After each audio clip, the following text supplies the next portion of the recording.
Hi students, நம்ம இன்றைக்கி என்ன பார்க்க போகிறோம்னா 10th ஸ்டாண்டர்ட் என்சிஆர்டி மேத் புக்கில் எக்ஸசைஸ் 8.3ல ஃபோர்த்து சம் பார்க்க போகிறோம். Prove the following identities where the angles involved are acute angle for which the expressions are defined. என்ன கொடுத்துருக்கு?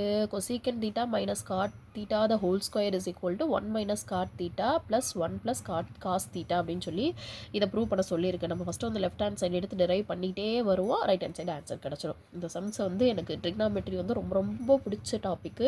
இதெல்லாம் ஏன்னா வந்து அப்படி நோகாமல் எழுதிட்டு போயிடலாம். ஒரு 2-3 ஃபார்மில் 3 ஃபார்முலா வச்சுக்கிட்டு என்ன பண்ணலாம், அந்த டேபிள் 3 ஃபார்முலா அவ்வளோதான். அந்த ஹோல் சாப்டரை என்ன பண்ணிடலாம், ஈஸியாக டிரைவ் பண்ணலாம். இதெல்லாம் மெமரைஸ் பண்ணணும், அண்டர்ஸ்டாண்ட் அதெல்லாம் எதுவுமே தேவை கிடையாது.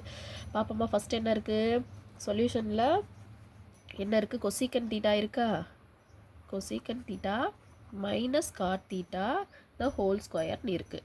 இது நமக்கு ஆல்ரெடி தெரியும். கொசீக்கன் தீட்டாக்கு என்ன எழுதுவோம்? 1/sin theta.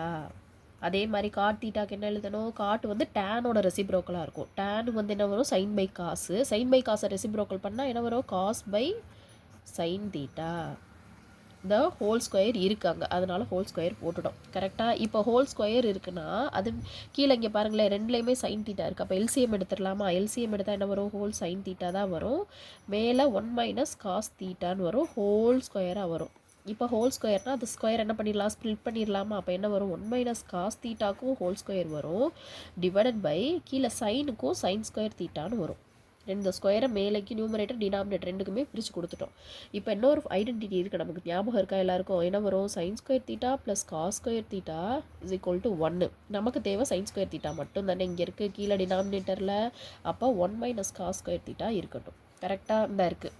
அதை வந்து இந்த சைன் ஸ்கொயருக்கு பதிலாக இந்த வேல்யூ கொண்டு வந்து அப்ளை பண்ண போகிறேன். என்ன வரப்போகிறோம்? 1 plus 1 minus cos theta the whole square divided by கீழே சைன் ஸ்கொயருக்கு பதிலாக என்ன போட்டுடலாம்? 1 மைனஸ் காஸ் ஸ்கொயர் தீட்டா. அப்படி போட்டுடலாமா? போட்டுடலாம். இதை இப்போ பாருங்களேன், என்ன ஃபார்மேட்டில் இருக்குது? இது ஏ, இது பி. இந்த இடத்துல ஸ்கொயர் இருந்தாலும் ஒன்று தான், ஸ்கொயர் லேட்டாலும் இல்லை. அப்போ ஏ ஸ்கொயர் மைனஸ் பி ஸ்கொயர் ஃபார்முலாவில் இருந்துச்சுன்னா ஏ ஸ்கொயர் மைனஸ் பி ஸ்கொயருக்கு என்ன formula? A plus B into A minus B தானே ஃபார்முலா. அப்போ மேலே இருக்கிறதுக்கு பாருங்களேன், ஒரு நம்பரை வந்து இப்போ 1 ஸ்கொயர்னு இருக்குன்னா 1 இன்ட்டு 1 எழுதுவோம். 2 ஸ்கொயராக இருந்தால் 2 இன்ட்டு 2ன்னு எழுதுவோம். இப்போ இங்கே 1 மைனஸ் காஸ் த ஹோல் ஸ்கொயர்னு இருக்குன்னா அது என்ன எழுதுவோம்? 1 minus cos into 1 minus cos அப்படின்னு எழுதியிருக்கோம். புரியுதா ஏன் எப்படி எழுதியிருக்கோன்னு?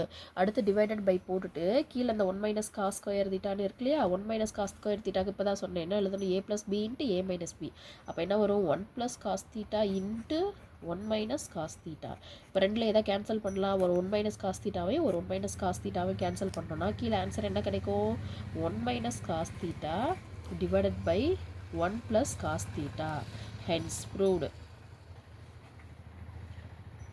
ஹென்ஸ் ப்ரூவ்டு ஏன் போட்டிருக்கோம் இங்கே பாருங்கள். நம்ம டிரைவ் பண்ணிகிட்டே வந்து அந்த ஆன்சர் கிடச்சிருச்சா? அவ்வளோதான். ரொம்ப ஈஸியாக இருக்கும், ஜாலியாக இருக்கும் இந்த டாபிக்.